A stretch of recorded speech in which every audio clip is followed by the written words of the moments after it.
Jeremy Yoibare is hunting for ripe palm kernels at the palm seed plantation in Tumangui, southeastern Ivory Coast. The kernels will be used to make palm oil.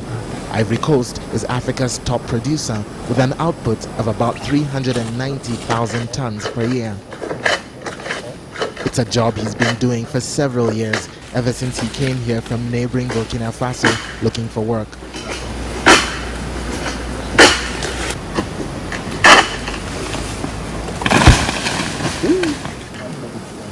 It's also a physically demanding job that requires workers to spend long hours in the hot and humid plantations.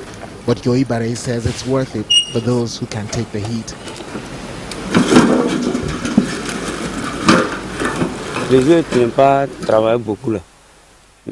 Even if you don't put in a lot of work, you can make between $85 to $100 a month.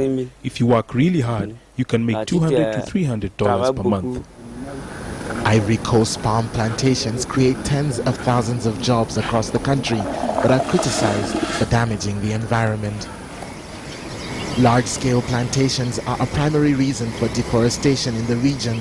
Only 2% of Ivory Coast is still covered by its original indigenous forest. Plantations also tend to have very low levels of biodiversity and require a lot of chemicals to prevent the spread of disease.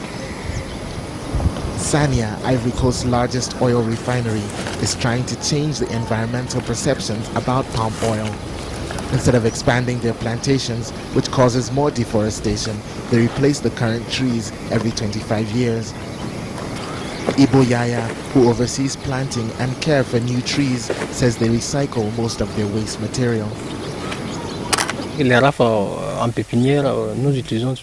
spread the husks of the palm nuts around the nursery to prevent soil erosion. We also use the palm husks as fertilizer. They provide the seedlings with the nutrients they need. But the major criticism made by environmentalists is that the refining process for the palm oil industry relies largely on fossil fuels that release harmful greenhouse gases into the atmosphere. Sania is also trying to clean up here as well by running its boilers mostly by burning the shells of palm kernels rather than fossil fuels. They expect to curb their yearly greenhouse gas emissions by just over 45,000 tons. That's the equivalent of taking about 8,200 cars off the road for a year. The palm fibers contain roughly 2,500 kilocalories, and the palm kernels shells contain roughly 3,500 kilocalories. The shells are also more easily transported and consumed because they aren't affected by rain or sun. That's why Sania has chosen to use the kernel shells for biomass in their central boilers in Abidjan. Sania's palm oil refinery, the biggest in the country, is located in Abidjan, the nation's commercial capital. Under global climate agreements, such green projects are able to get special funding and technical help from other countries. L'Afrique représente moins de 3% du marché global Africa represents less than 3% of the global market for clean energy, mainly because of a lack of technical know-how as well as a lack of understanding of the marketplace. Because of this, European countries who are looking to expand their involvement in clean energy prefer to deal with China, India and Brazil, which represent more than 97% of the global market for clean energy.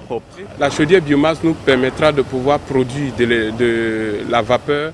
The biomass boiler will enable us to produce steam for about $20 per ton.